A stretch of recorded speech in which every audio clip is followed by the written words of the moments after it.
Scary true crime stories can be extremely captivating, as they give us an insight into a world that most of us steer clear from. But there are some weird true crime stories that sound like they shouldn't exist due to their bizarre nature, proving once again that on some occasions, the truth can be stranger than fiction.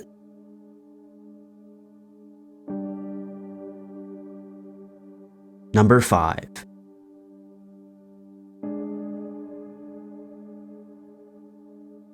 In most true crime stories, criminals do enough planning to give themselves the best possible chance at getting away with their crime, sometimes going to ridiculous lengths to keep their identities hidden from witnesses and security cameras. Would-be robber Ruben Zarate lacked the common sense to successfully carry out his plans when he decided to rob a muffler shop in Chicago in 2008. On the morning of the 24th of March at around 8 a.m., the 18-year-old walked into Velasquez Mufflers for Less, located at 2600 Laramie Avenue, hoping to walk out with a wad of cash. Sporting a mask and brandishing a firearm, Zarate demanded that employees of the shop hand over any money that they had, but he was informed that they were unable to open the safe as the owner of the shop was the only one who knew the combination. Zarate decided to leave his 2 cell phone numbers with them and told them to call him when the owner arrived, threatening that he would harm them if they failed to do so. As soon as he left, the employees phoned Chicago police. Plain-clothed officers traveled to the shop and asked staff members to phone Zarate and to tell him that the owner had arrived. The officers told the employees to wait at the back of the shop, and at around noon, Zarate arrived wearing the same mask. When he realized what was going on, he pulled his firearm from his hooded sweatshirt, but the officers opened fire first and he was hit. He was taken for treatment at a nearby hospital where he made a full recovery.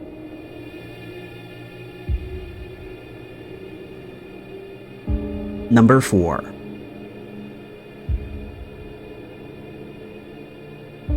The Vadrine family lived a privileged life in an ancestral chateau in the southwest of France until they met a man named Thierry Tilly. Up until this point, the family had employed professionals to look after their home, trusts, and investments. But Tilly convinced them that he could do a better job, and they decided to trust him. Tilly claimed that he was a descendant of the House of Habsburg and the son of an Olympic ice skater. But his tales only grew more fantastical over time, and soon enough, they believed that he was also a secret agent and that their lives were in imminent danger. He told them that their house was bugged and that they were being spied on by an evil network of scary people that included some of their own family members. Soon, they retreated to a life of solitude, barricading themselves inside the building while fearing for their lives. He then claimed that it was too dangerous for the family to stay in their chateau and convinced them to sell 7 of their properties for 5 million euros. But they never saw any of that money, and by 2006, Tilly had convinced the family to move to Oxford in England, where they worked as cleaners, gardeners, and cooks, handing most of their earnings over to him. He became so controlling that he monitored the food they ate and forbid them from seeing other people. Christine de Vadrine was confined to her room, and if Tilly suspected that money was being hidden from him, she would be given only tea, bread, and biscuits to eat. While she worked in Oxford, Christine's boss, Robert Puget, became suspicious of Tilly when he met him, and with the help of her cousin, he snuck Christine back into France without her husband, who was still under Tilly's influence. Christine decided to report Tilly to the authorities, and in 2009 he was finally arrested, but not before he had completely ruined the de Vadrine family financially.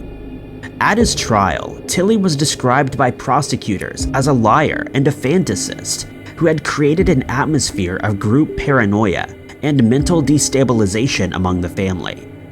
It was later found that he had devised the scheme together with a man named Jacques Gonzalez, who would eventually be sentenced to 4 years in prison. Tilly was charged with kidnapping, psychological subjection, fraud, and abuse of the vulnerable and sentenced to spend 8 years behind bars.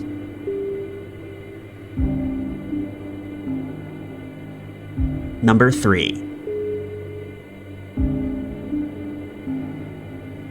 In August of 1995, a man named Klaus Schmidt decided to try and get rich quickly by robbing a bank in Berlin, despite the fact that he was deaf. He entered the bank holding a firearm, and after approaching the teller, demanded that they hand over any money that they had. The teller immediately complied, as they're trained to do. But at some point during the robbery, one of the staff members noticed that Schmidt was acting strangely, but couldn't quite put their finger on what exactly was out of place. While the teller was collecting the money, they asked Schmidt if he was going to need a bag to transport all the money, to which he replied, "You're right, it's a real gun." They then realized that he only guessed what the question was, and they set off the bank's alarm, unbeknownst to the robber. Employees later described the alarm as incredibly loud, but due to his condition, Schmidt was none the wiser. He continued with the robbery, occasionally pausing to shout threats such as "I'm a trained killer." Employees were able to stall him long enough for the police to arrive, and he was arrested on the spot. Unbelievably, after he was incarcerated, Schmidt decided to sue the bank, claiming that they had taken advantage of his disability, and that if they hadn't done so, he would never have been caught.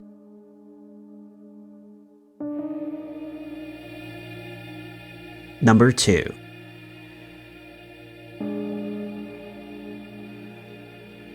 In the summer of 1964, 23-year-old Sarahlbert was dating a 33-year-old man named Calvin Jones, who, unbeknownst to Sarah, was a scary person who had spent time in prison before, after he had attempted to poison his wife.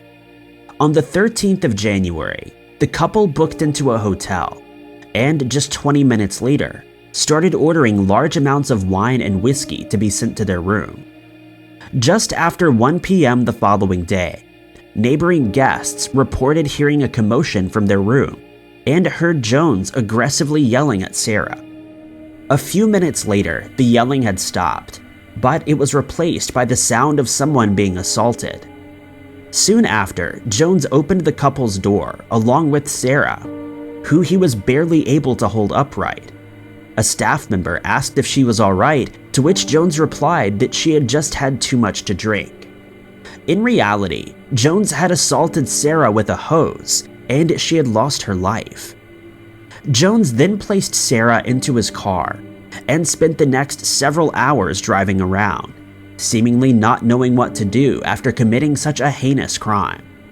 He ultimately decided that it would be best to drive to the nearest police station and confess to what had happened, which he did. Given his checkered past, it was expected that Jones would receive a heavy sentence for the murder. But in a stunning coincidence, he would escape the charge and only be put on trial for aggravated assault and battery. When a medical examination was carried out on Sarah, it was found that she suffered from a rare blood disease called sickle cell anemia. The condition causes the body's red blood cells to become sickle-shaped, disrupting the flow of oxygen through the body. It would then come to light that even if she hadn't been assaulted by Jones, she was on the verge of passing away, and would very likely not have made it through the night due to her condition, as she would have only lived for a few more hours at most. 2 separate medical examiners would come to the same conclusion, that Sarah had passed away due to natural causes, and it was impossible to prove that the assault dealt by Jones had any part to play in her passing. At Jones's trial, a judge described the case as rare and unusual, and assured Jones that if it weren't for the medical reports, he would be facing a charge of murder. Number 1.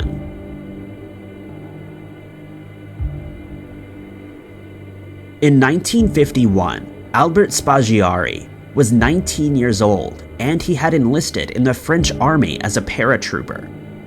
While serving in the 3rd Battalion Colonial Paratroopers during the First Indochina War, he was sent to prison for 4 years after he and a few other scary people threatened a man with a firearm, believing that he had robbed them. After his release, he moved to North Africa, where he joined the Secret Army, which sought to prevent Algeria from gaining independence. This would lead to Spaghiari spending another stint in jail, this time being sentenced to 3.5 years. Thereafter, he moved back to France with his wife, where they lived in the countryside, raising chickens, while Spaghiari worked as a photographer. In 1975, he was recruited by the Chilean secret police under the codename Daniel, though his activities during this time are unknown. Spaghiari then learned that the sewers ran close to the vault in a bank, and he decided to plan an intricate robbery by digging into the vault from below. He rented a safety deposit box and placed a loud alarm inside. He set the clock to ring during the night, checking to see if any acoustic detection systems were in place. And when he found that there weren't, he put together a team to aid in the heist. Over the next 2 months, the men spent their time in the sewers, digging a 26-foot tunnel towards the vault. He told his men that while they were drilling, they were not allowed to drink any coffee or alcohol, and were to get 10 hours of sleep between their shifts in order to stay vigilant and focused on the task at hand. On the 16th of July, the gang finally managed to drill through the thick walls of the safe, which was regarded by its makers as impenetrable. It's said that after welding the vault door shut from the inside, Spaghiari laid out a picnic of pâté and wine for his fellow bank robbers, and they spent the next few hours emptying the boxes. They would go on to steal from an estimated 400 boxes, pocketing between 30 and 100 million francs worth of cash, valuables, and documents. He and his men had successfully completed the largest bank robbery ever recorded at the time. Before making their way out of the vault, they wrote a message on its walls that read, "Without weapons, hatred, or violence." At first, French police were left clueless about who committed the crime. But when one of the thieves' former girlfriend submitted a tip, he was arrested. He was subjected to a lengthy interrogation and eventually broke down, naming the entire gang, including Spaghiari, who was in the Far East accompanying the mayor as a photographer. As soon as Spaghiari returned to town, he was met by police at the airport and arrested. At his trial, he created a coded document that he claimed was evidence of his innocence. While the judge was attempting to decipher the document, he jumped out of a window, landing on a car parked below, and escaped on a waiting motorcycle. Spaghiari was sentenced to life in prison in absentia, and spent the rest of his life in hiding. He would eventually pass away from lung cancer in 1989. Thank you guys so much for watching. If you liked this video, be sure to hit that like button. Also, don't forget to subscribe and click that notification bell to keep up to date with all of our future uploads. But I've been Ty Knotts, and I'll catch you guys in the next video.